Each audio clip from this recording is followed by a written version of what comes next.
चलिए आगे बढ़ते हैं। खबर सुंदरनगर से। सुंदरनगर की शिक्षिका आशिमा के संदिग्ध मौत के मामले में इंसाफ की मांग अब जन आंदोलन का रूप लेती नजर आ रही है। वीरवार को सैकड़ों लोग, व्यापारी और सामाजिक संगठनों के प्रतिनिधि कैंडल मार्च में शामिल हुए और पीड़ित परिवार को न्याय दिलाने की मांग उठाई। प्रदर्शनकारियों ने पुलिस और फॉरेंसिक जांच की कार्यप्रणाली पर सवाल खड़े करते हुए मामले की निष्पक्ष जांच के लिए विशेष जांच दल यानी कि SIT गठित करने के लिए मांग की है। इस संबंध में मुख्यमंत्री के नाम एक ज्ञापन भी SDM सुंदरनगर के माध्यम से सौंपा गया है।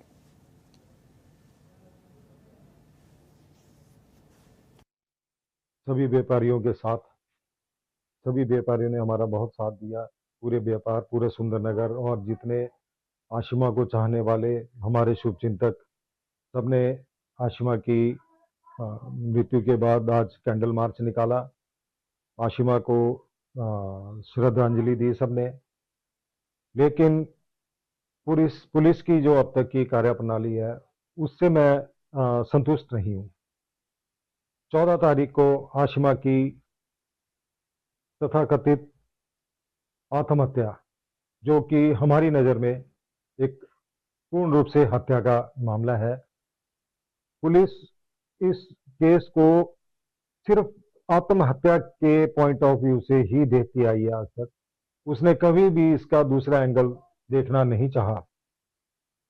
आत्महत्या सिर्फ ससुरालियों के बोलने पे कि वो लटक गई है पंखे से, या एक जो दिल्ली से आया हुआ कोई मजदूर है जिसको बता रहे हैं कि उन्होंने आशिमा की बॉडी पंखे से उतारने में उनकी मदद करी है। इन दो लोगों को छोड़ के कोई साक्ष्य हमारे पास नहीं है कि आशिमा पंखे पे लटकी हुई थी। इवन जो मकान मालिक है वो भी यही कह रहे हैं कि उन्होंने आशिमा की बॉडी बिस्तर पे लेटी हुई देखी थी। जब पंखे को देखें हम, तो पंखे पे ऐसे कोई साक्ष्य मौजूद नहीं है जिससे ये लगे कि 50-60 किलो का कोई शरीर उससे लटका होगा।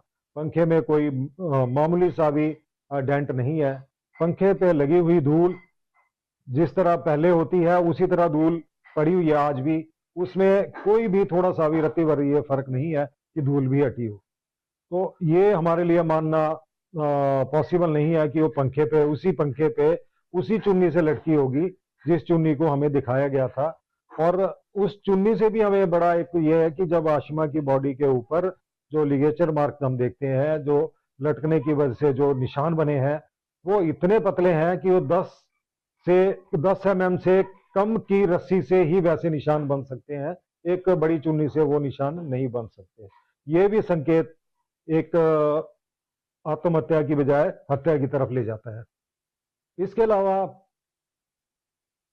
आशिमा का एक जो बैग है जिसमें कि अक्सर वो अपना सोने के गहने, घड़ी, स्कूल की चाबी और दूसरे ATM कार्ड वगैरह या अन्य दस्तावेज उसमें रखती थी, उस पे बार बार पुलिस को बताया गया, लेकिन पुलिस ने उस एंगल से कभी ना तफ्तीश करी ना उस तरफ ध्यान ही दिया। ऐसा लग रहा है पुलिस शुरू से ही ये मान के बैठी है कि एक सिंपल आत्महत्या का केस है और इसको ऐसे ही क्लोजर रिपोर्ट दे दी जाएगी। इस चीज को जब लेके हम DSP साहब से भी मिले, उससे पहले SP साहब से भी मिलके आए थे मंडी, तो कोई संतोषजनक हमें उत्तर नहीं मिल पाया। इसी संदर्भ में आज पूरा व्यापार मंडल, पूरे आस पड़ोस के लोग, पूरे सुंदरनगर के लोग, मैं उन सब का आभारी हूं जिन्होंने अपना बहुमूल्य समय हमारे लिए निकाला। और उन सब के साथ जाके हमने अपने मुख्यमंत्री जी को एक ज्ञापन दिया SDM महोदया के माध्यम से, जिसमें कि SIT कमेटी के गठन की मांग की है। क्योंकि मुझे लगता है इस केस को अब हम उलझा चुके हैं, बिगड़ चुका है ये केस। क्योंकि जिस दिन फॉरेंसिक वाले आए थे उस दिन से ही उन्होंने